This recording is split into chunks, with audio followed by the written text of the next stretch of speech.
Então, aproveitando que nós temos hoje, graças a Deus, aqui o César conosco, vamos iniciar com a prece de César.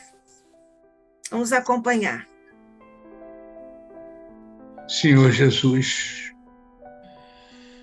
agradecemos pela oportunidade que se renova de participarmos de mais um encontro de estudos do nosso muito querido Instituto de Cultura Espírita do Brasil.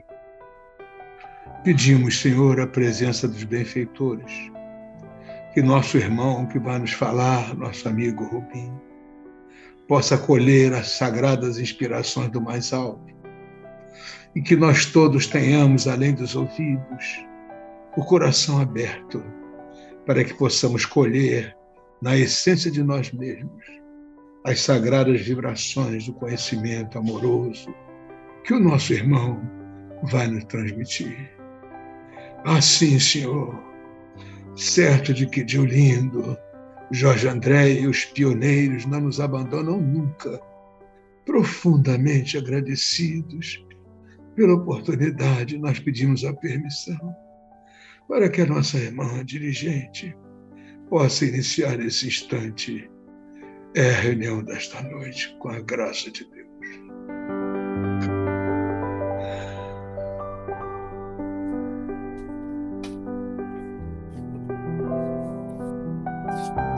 E nós temos hoje o nosso querido irmão José Henrique Rubim de Carvalho, que é médico do trabalho, terapeuta de vida passada, terapeuta floral de Bach, presidente da Associação Médico Espírita de Nova Friburgo, AME Friburgo, como membro da Associação Médico Espírita Carioca, AME Carioca. Esse é atualmente denominado Núcleo Nova Friburgo da AME Carioca. É expositor espírita, também aqui para nós no ICEB, e há muito tempo. Ele vai nos falar sobre remorso e cérebro. Vamos acompanhá-lo. Rubim, somos todos ouvidos. Não tenho palavras para agradecer a todos vós aqui presentes, amigos queridos do coração, afetos, querido César presente, a nossa Nádia, amiga, enfim, todos aqui, para darmos aí um encerramento, espero que seja um encerramento de ouro, para entendermos um pouquinho mais da nossa doutrina. Então, já vou colocar aqui os slides, porque o nosso irmão aqui já me colocou como co-host. Pronto. Aí está os slides. Como sempre, meus slides coloridos. Eu gosto muito de cor. Aqui está No Mundo Maior, Remorso e Cérebro. É o nosso título da obra de André Luiz, psicografia dessa criatura extraordinária, essa criatura doce, sublime, que é o nosso querido Chico. Então, vamos começar a falar um pouquinho do livro No Mundo Maior, lá no capítulo 3, que nos fala da casa mental, do livro No Mundo Maior. Diz o nosso querido irmão André Luiz: daí a minutos, acompanhando Calderaro, o mentor Calderaro, eu penetrei vasto hospital espiritual, aliás, hospital físico, detendo-nos diante do leito de certo enfermo, que o assistente, Calderaro, deveria socorrer. A criatura estava abatida, pálida, mantinha-se ele unido, vinculado à deplorável entidade de nosso plano, em míseras condições de inferioridade e de sofrimento. Então, já estamos vendo aqui claramente, né, um encarnado, abatido, pálido, num leito de dor, num hospital, e em condições pouco felizes e sendo acompanhado por uma deplorável entidade num vínculo psíquico, emocional, como vamos ver. Aliás, o título já é bem convidativo, né? Remorso e cérebro. Dispunha-me a comentar o fenômeno quando Calderaro, percebendo-me a intenção, se adiantou recomendando. Para André Luiz, examina o cérebro do nosso irmão encarnado. Às vezes eu gostaria de estar lá para examinar esse cérebro a miúde, porque nós aqui na neuroanatomia não temos a visão que os espíritos têm. Deve ser realmente algo que extrapola. Examina o cérebro do nosso irmão encarnado. Então, André Luiz diz, concentrei-me na contemplação do delicado aparelho, centralizando toda a minha capacidade visual, de modo a analisá-lo interiormente. Assombrado, notei pela primeira vez que as irradiações emitidas pelo cérebro continham diferenças essenciais. Cada centro motor responsável pela motricidade do corpo assinalava-se com peculiaridades diversas, através de forças radiantes. Descobri surpreso que toda a província cerebral, pelos sinais luminosos, se dividia em 3 regiões distintas. Isso é maravilhoso. Vamos lembrar um estudo científico do cérebro trino, de Paul MacLean. Trino, que são 3 compartimentos distintos. Mas nossos irmãos, que compuseram o livro O Cérebro Triuno, tirou a palavra trino e colocou triuno. São 3 regiões numa só. Por quê? Mostrando a interação dessas 3 regiões. Elas não estão separadas, desvinculadas. Elas interagem entre si. O primeiro andar, o segundo andar e o terceiro andar do cérebro. Nós vamos ver isso. Então, nos lobos frontais, as zonas de associação eram quase brilhantes. Essa estrutura ainda um tanto indevassável, pouco explorada pela ciência, principalmente os lobos pré-frontais. Do córtex motor, ou seja, o segundo andar do cérebro, onde situa-se a nossa consciência, é ela que fará com que nós observemos os automatismos, os instintos, oriundos do primeiro andar do cérebro, que Paul MacLean chamava de cérebro reptiliano. Vejam bem.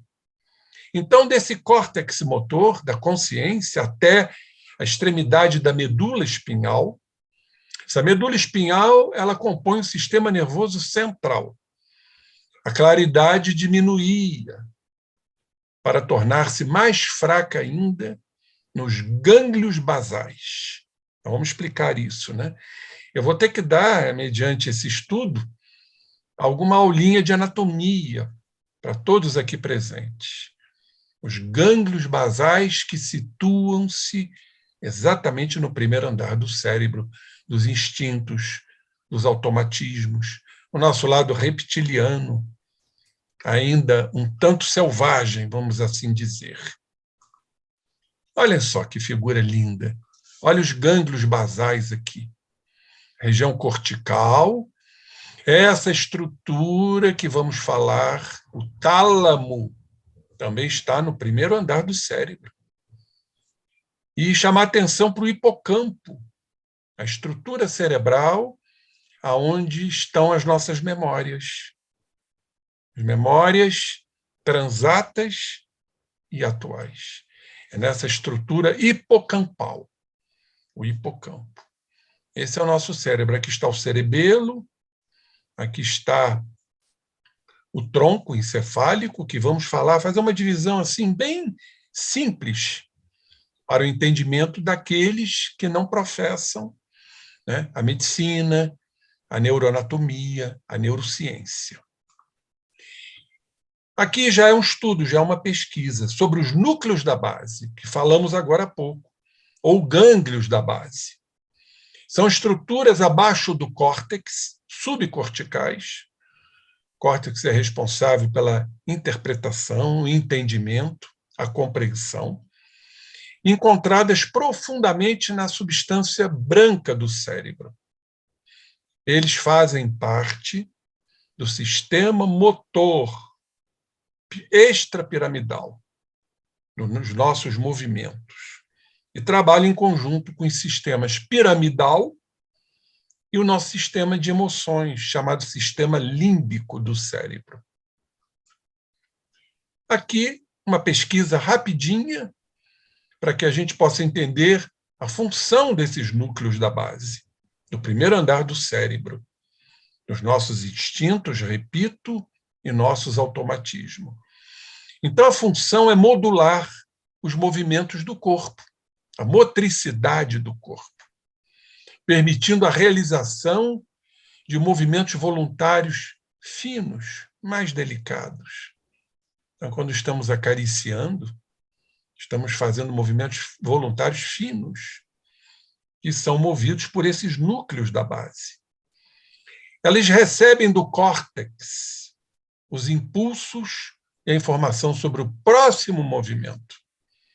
Realizam seu processamento e retransmitem os impulsos para que esse movimento, então, seja realizado. Eles transmitem suas instruções para o tálamo, também no primeiro andar do cérebro. Vocês vão ver daqui a pouco a importância do tálamo e aonde ele se situa. Precisamos fazer isto, né, mediante esse estudo que André Luiz nos traz. Então, eles transmitem essas instruções para o tálamo, que, por sua vez, transmite essas informações de volta para o córtex, para que isso possa ser verdadeiramente interpretado e conhecido. Em última análise, a instrução do ajuste do movimento é enviada aos músculos, já que estamos falando de motricidade, para os movimentos musculares esqueléticos, através dos tratos desse sistema motor piramidal. Os núcleos da base, que André Luiz nos fala, também modulam algumas outras funções corticais superiores, que não vamos aqui adentrar. Nos perderíamos aqui, né, em tantas informações. Mas eles gerem, comandam o planejamento do movimento, a memória também, os movimentos dos olhos oculares, o processamento de recompensas e a motivação. Nós temos que entender que o cérebro, por isso é um cérebro trino, ou melhor, triuno, desculpem-me, ele funciona desta forma. Todos esses setores, todas essas estruturas interagem entre si.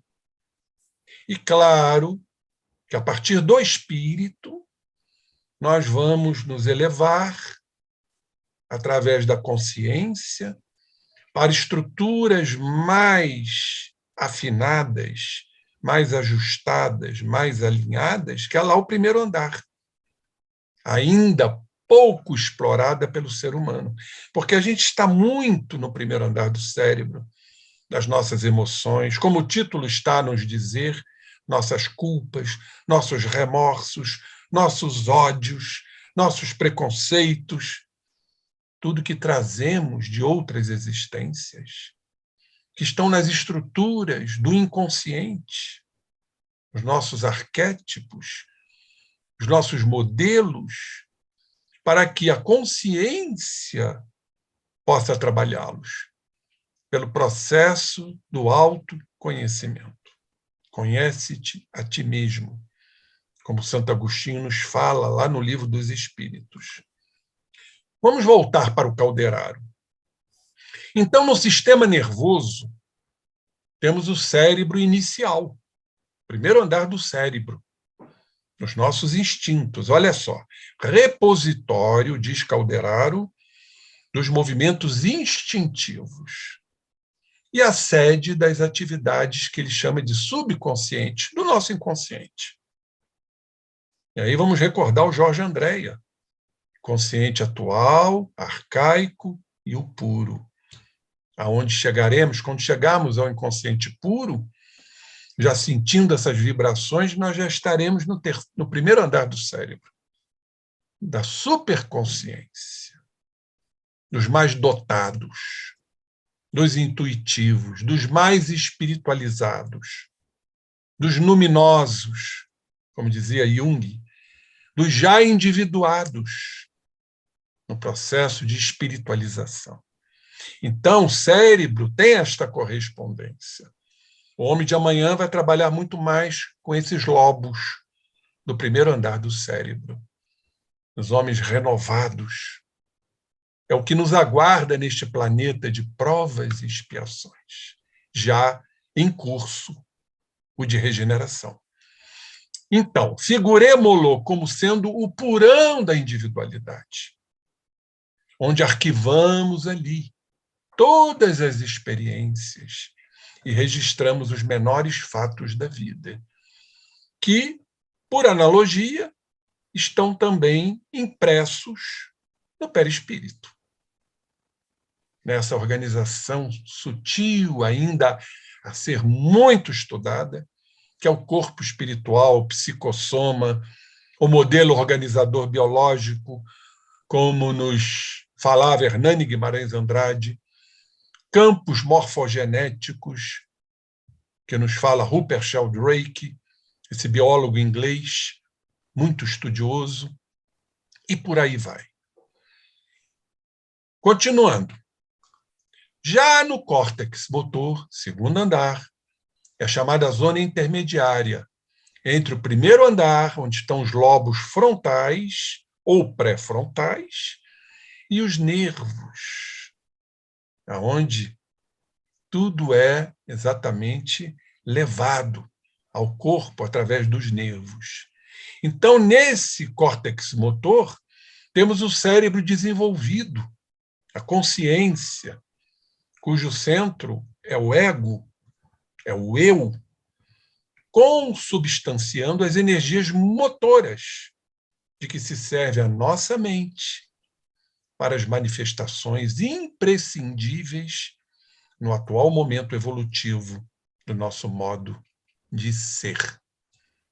Então, é a consciência, essa região chamada de córtex motor, é que vai entrar em contato com o primeiro andar, onde estão lá as nossas emoções disparatadas, deformadas, nossas reações, nossos instintos, nossos automatismos, para podermos nos elevar e aí buscar o primeiro andar do cérebro.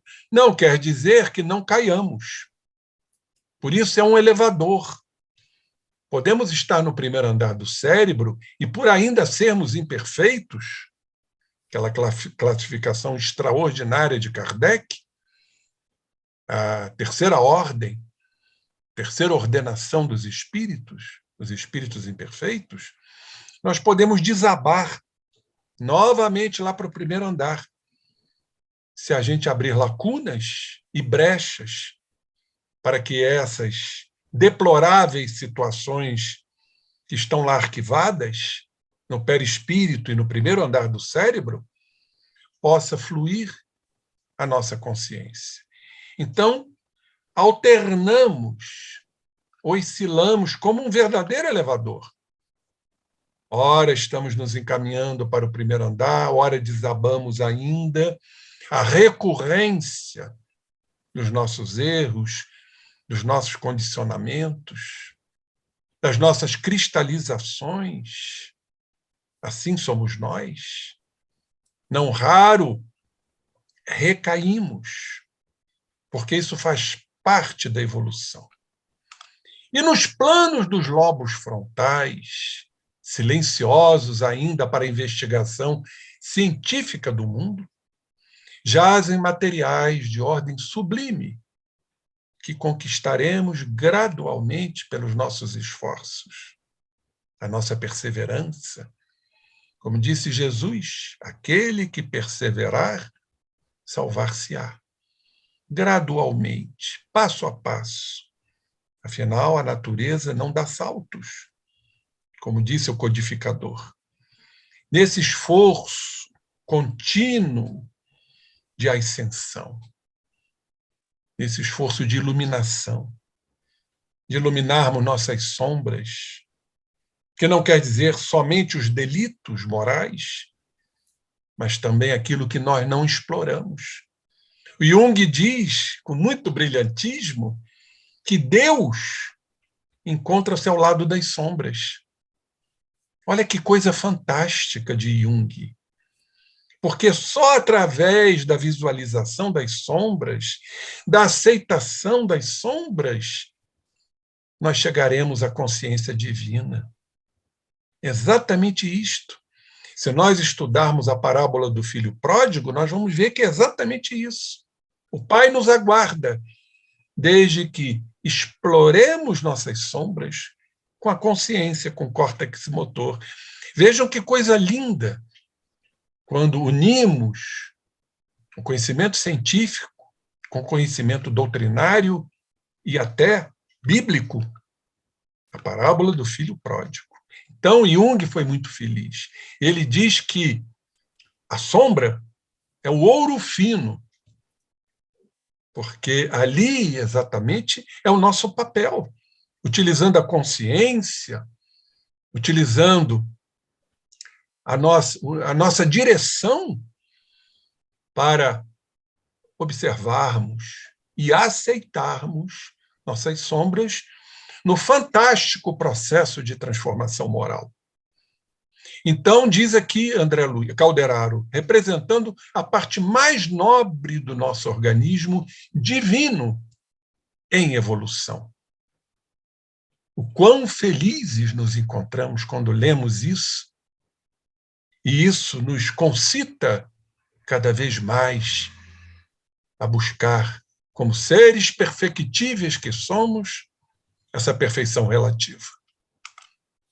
Então, vamos fazer aqui, só en passant, desse maravilhoso livro, O Cérebro Triuno, 3 partes em uma só.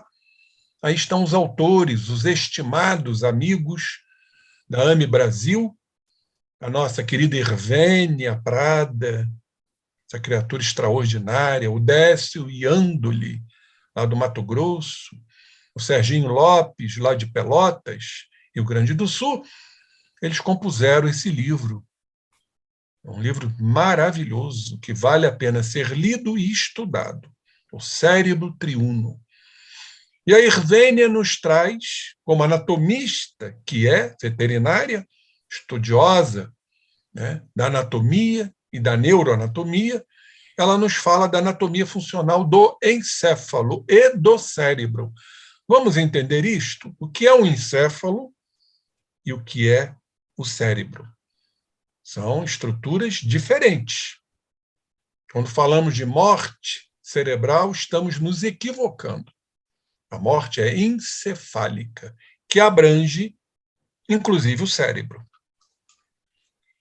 Então, diz ela, considerando a componente do sistema nervoso, considerando seus aspectos anatômicos e mesmo de localização de suas diferentes partes, podemos considerar no sistema nervoso 2 grandes componentes. Quais são?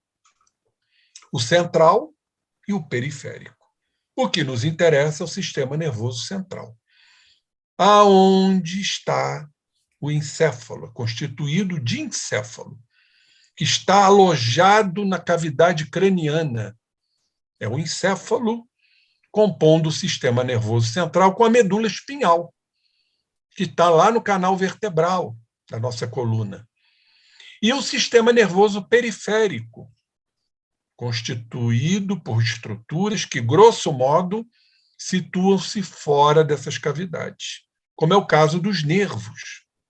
Então, os nervos vão compor o sistema nervoso periférico, E o sistema nervoso central é composto do encéfalo e da medula. Vamos ver isso? Aqui está.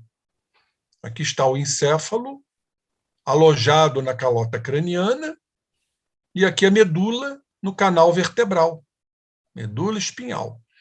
E os nervos, compondo o sistema nervoso periférico. O plexo braquial, o plexo lombosacral, são os nervos. Então, não é difícil entender essa divisão. Sistema nervoso central, sistema nervoso periférico. O que nos interessa é o central. Então, falamos do encéfalo, que está lá alojado na calota craniana. Aí vem a constituição dele. É o tronco encefálico, que é composto do mesencéfalo, ponte e bulbo. Vocês não precisam guardar isto. O cerebelo e o cérebro. Figura 1.3. Então, é só a título de recordação. Sistema nervoso central, encéfalo.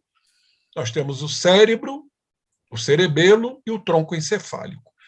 O cérebro, e aí chama atenção, é onde está o diencéfalo. O diencéfalo está lá no primeiro andar do cérebro. Tem o tálamo, hipotálamo, hipocampo da memória e o telencéfalo, a região cortical. O cerebelo e o tronco, como falei, mesencéfalo, ponte e bulbo. E a medula espinhal, que está lá alojada no canal vertebral. Muito bem, olha só. Aqui é mais fácil entender. Aqui está o tronco cerebral, mesencéfalo, ponte e bulbo. Tá? Aqui está a medula, alojada no canal vertebral. E aqui está, isso tudo é o encéfalo, que é subdividido em tronco encefálico, cérebro e cerebelo. Vocês estão vendo aqui. E o cérebro tem o telencéfalo e o diencéfalo, que está lá no primeiro andar do cérebro. Perfeito? Vamos ver estruturas componentes dos 3 blocos do cérebro. Vamos voltar atrás para vocês lembrarem. O diencéfalo e o telencéfalo compondo o cérebro. Quantas estruturas componentes dos 3 blocos do cérebro, os 3 andares, como foram considerados por Calderaro e André Luiz, entendemos como válida a seguinte composição de cada um dos blocos? Vejamos. Cérebro inicial, que André Luiz nos fala, né? Quer dizer, Calderaro. Cérebro inicial está o tronco encefálico, pertencente ao encéfalo, ponte, bulbo e mesencéfalo, o cerebelo e o diencéfalo, que faz parte do cérebro. Ainda tem os núcleos da base, que falamos agora há pouco, sistema das emoções, sistema límbico. É o conjunto de todas as estruturas abaixo do córtex. Uma vez que os outros 2 blocos, o telencéfalo e o córtex, dizem respeito exatamente ao córtex cerebral. Então, o que precisamos entender? O primeiro andar do cérebro está exatamente o tronco, o cerebelo e o cérebro. E o cérebro é composto do diencéfalo, tá? E os núcleos da base, o sistema das nossas emoções. Tudo está lá no primeiro andar do cérebro. Nós vamos entender isso um pouquinho mais à frente. Aqui é só são dados neuroanatômicos. Muito bem. Corresponde ao primeiro andar de nossa casa mental. O quê? Onde arquivamos todos os atos instintivos nas nossas existências pretéritas, porque ainda não nos reformamos. Tudo está lá automatizado, tudo está lá arquivado. Nos arquétipos junguianos, ou nos núcleos em potenciação espirituais, como nos falava o saudoso Jorge Andréa, que foram aprendidos em nossas vivências do passado. Então, nosso passado, que está no inconsciente, está lá no primeiro andar da nossa casa mental. Particularmente os relacionados à sobrevivência e reprodução da espécie. É o porão da nossa individualidade. Diz respeito ao inconsciente e ao id freudiano. Então, é o id freudiano e o inconsciente. Aqui já mostramos, é só para relembrar. Aqui os núcleos da base também, que está no primeiro andar. Aliás, estão, né, os núcleos no primeiro andar do cérebro. Não vamos entrar aqui em assuntos como núcleo caudado, núcleo lentiforme. Isso aí é realmente a neuroanatomia. Olha o sistema límbico, no primeiro andar do cérebro, representativo da localização das estruturas integrantes do sistema límbico, vista de uma face medial do hemisfério cerebral direito, do lado direito. Então, vocês estão vendo aqui o tálamo presente nesse sistema límbico e o papel que ele vai exercer, aliás, que ele exerce, né? O hipocampo, onde estão as nossas memórias, a amígdala também, cerebral. Foi exatamente por isso que a nômina latina trocou o nome das amígdalas da orofaringe para tonsilas, para não confundir com as amígdalas cerebrais. Então, a gente não faz mais amigdalectomia, a gente faz tonsilectomia, é o nome mais bonito, né? Você está com inflamação das amígdalas, você está não com uma amigdalite, você está com uma tonsilite. Olha que chique. Pois é. Olhe o tálamo no primeiro andar do cérebro. O que é o tálamo? Essa estrutura é muito importante. É um relé. Olhe o papel do tálamo. O que é um relé? É um dispositivo, né, que permite ou bloqueia a corrente elétrica. Então, é o tálamo que vai permitir ou não a corrente nervosa, os nossos pensamentos, nossas emoções, de acordo com as nossas necessidades. Vocês já pensaram se as portas estivessem escancaradas? Como seria?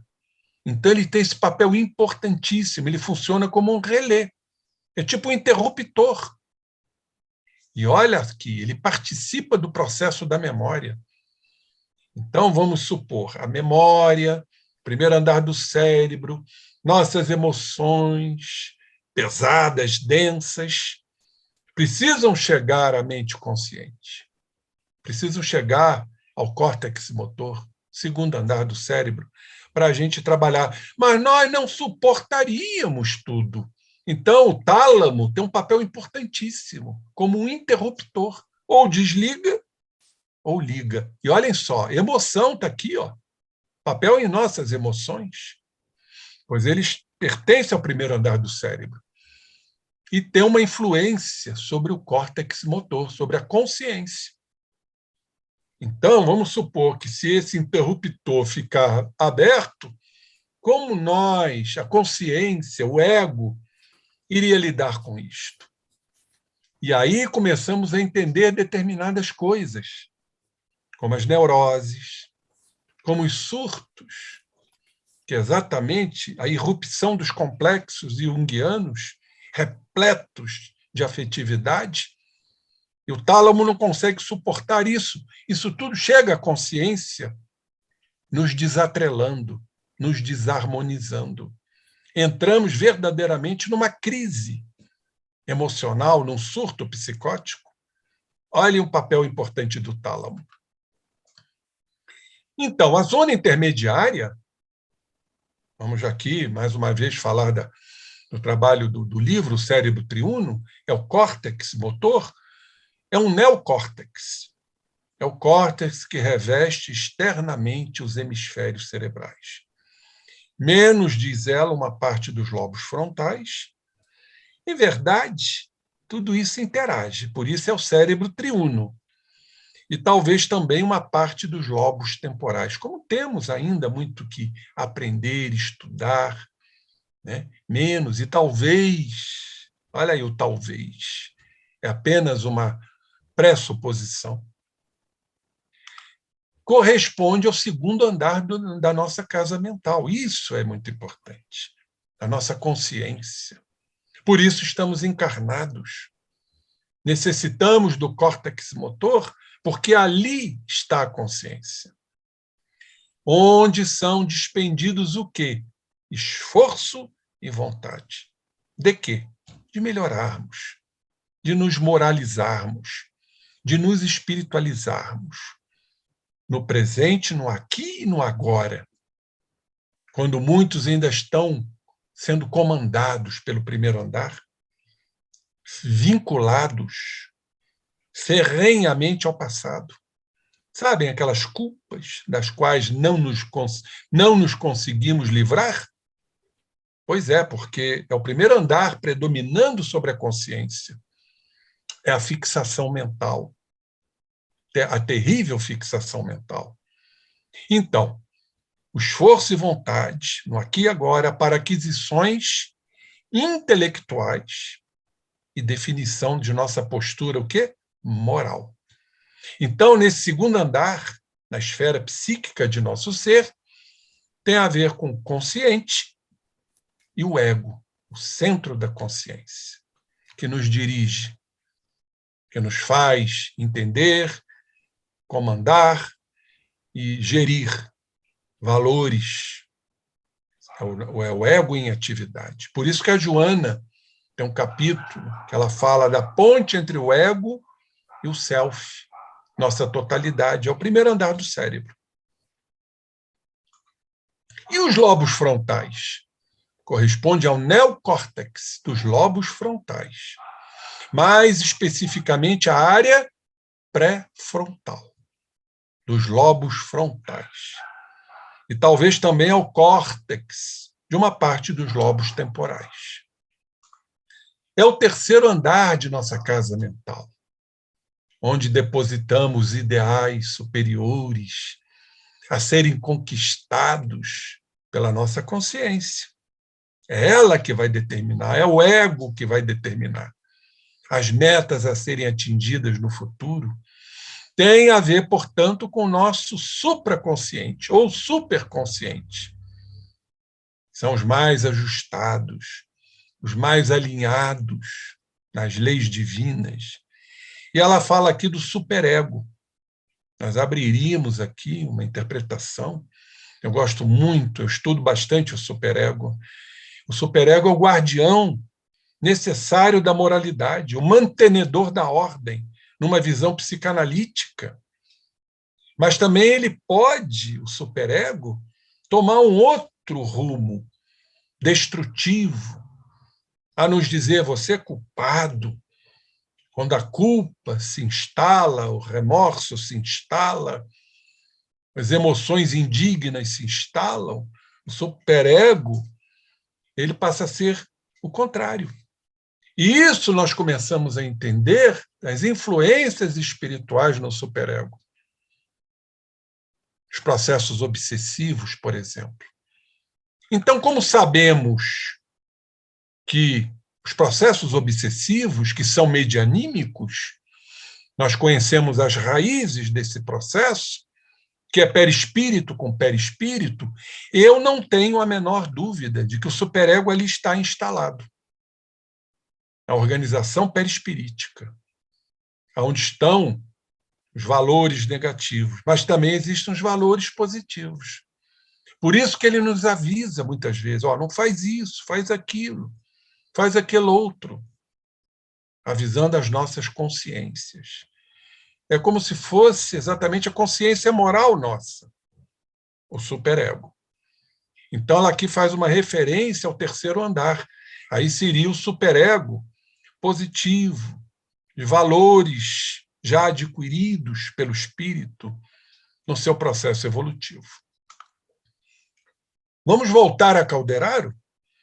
Não podemos dizer que possuímos 3 cérebros simultaneamente. Temos apenas um, que, porém, se divide em 3 regiões distintas, mas que se interagem. Por isso é o cérebro triuno. Tomemo-lo como se for um castelo de 3 andares. No primeiro, como já vimos, a residência de nossos impulsos automáticos, já experienciados, simbolizando o sumário vivo do que já realizamos. dos serviços realizados, como nos afirma Calderaro. No segundo, localizamos o domicílio das conquistas atuais, exercidas pela consciência, córtex motor, onde se erguem e se consolidam as qualidades nobres, entra o livre-arbítrio, entram as escolhas que nós estamos edificando. No terceiro, então, temos a casa das noções superiores. Ficamos aqui a cogitar, a criar elucubrações. Como será o homem de amanhã, trabalhando mais esses lobos pré-frontais, com as noções superiores de amor, de concórdia, de amizade, de cordura, sendo mais cordatos uns com os outros, já afastando os preconceitos ególatras de todos nós, já tendo mais conhecimento, menos ignorância e, consequentemente, menos fanatismo, né? Menos ceticismo também, que é uma forma muito cômoda de não nos enfronharmos nos valores, é sermos céticos. Isso não me interessa, não creio em nada, não acredito em nada. É uma das grandes personas do medo, o ceticismo. É mais fácil ser cético do que enfrentarmos. Então, o terceiro andar indica as eminências que nos cumpre atingir. Num deles moram o hábito e o automatismo, já falado. No outro residem o esforço e a vontade consciencial. E no último demoram o ideal e a meta superior a ser alcançada. Distribuímos... Só um detalhe, quando a gente raciocina sobre isto, lembramos-nos da classificação kardeciana, da primeira ordem, da segunda ordem, da terceira ordem. E muitos já provavelmente encontram-se naquela zona fronteiriça. Já começam a vislumbrar os valores nobilitantes, já adentrando na condição de bons espíritos, dos benevolentes, dos superiores, aquela maravilhosa classificação que Kardec nos deixou. Então, distribuímos deste modo os três andares: o subconsciente ou inconsciente, o consciente e o superconsciente. Como vemos, possuímos em nós mesmos o passado, o presente e o futuro. Isso me lembra, companheiros, aquela frase do Buda, o príncipe Gautama: se quiseres saber o que foste no passado, olhe para o seu presente. Se quiseres saber o que serás no futuro, olhe para o seu presente. Então, qual é o fator determinante? É o ego. Sabendo lidar com as questões do passado, do primeiro andar, para alcançarmos o terceiro andar, o futuro que nos aguarda. Vejam que brilhantismo isto. Está tudo convergente, é tudo conectado. Não temos como fugir. Regras que fogem a isso, elas não são verdadeiramente as regras, os ditames, né, ascensionais do espírito. Voltando a Calderaro, examinamos aqui dois enfermos, nos fala ele, um na carne, encarnado, outro no mundo espiritual, fora dela. Ambos trazem um cérebro intoxicado, sintonizando-se absolutamente um com o outro.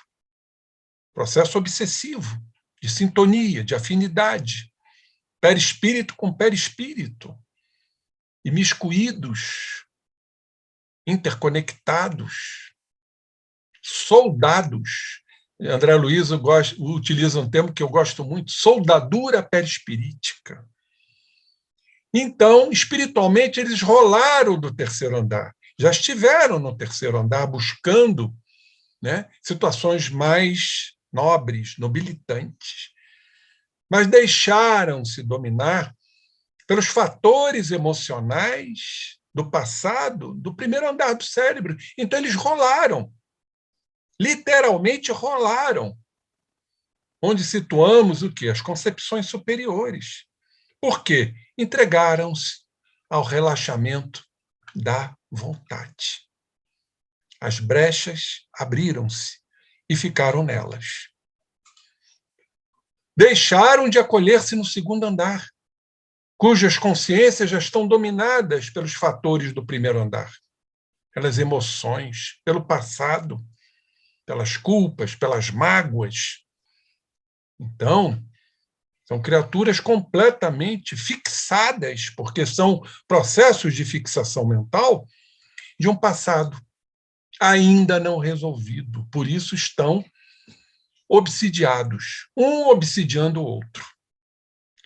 Então, cede do esforço próprio, segundo andar. Não havia esforço. Acomodaram-se. Muitos estão assim, nessa chamada zona de conforto. É mais fácil do que o esforço da mudança, que vem exatamente contextualizar esse esforço da mudança pela consciência, pelo entendimento, pela compreensão. E aí entra o papel digníssimo da doutrina espírita, que escancaram as portas do entendimento, do bom senso, da lógica, da coerência. Belíssima doutrina espírita.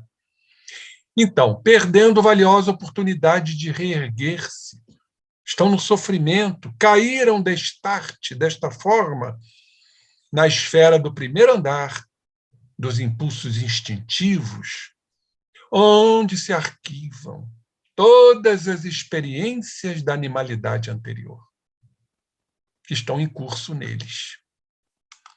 Ambos detestam a vida, odeiam-se reciprocamente, desesperam-se, como sofrem, asilam ideias de tormento, de aflição, de vingança, por faltar o legítimo, o lídimo perdão, que tem que partir de um dos litigantes, como diz a nossa querida Joana, pois são litigantes entre si, adversários ferrenhos, nesse processo de ódio, de mágoas, de ressentimentos.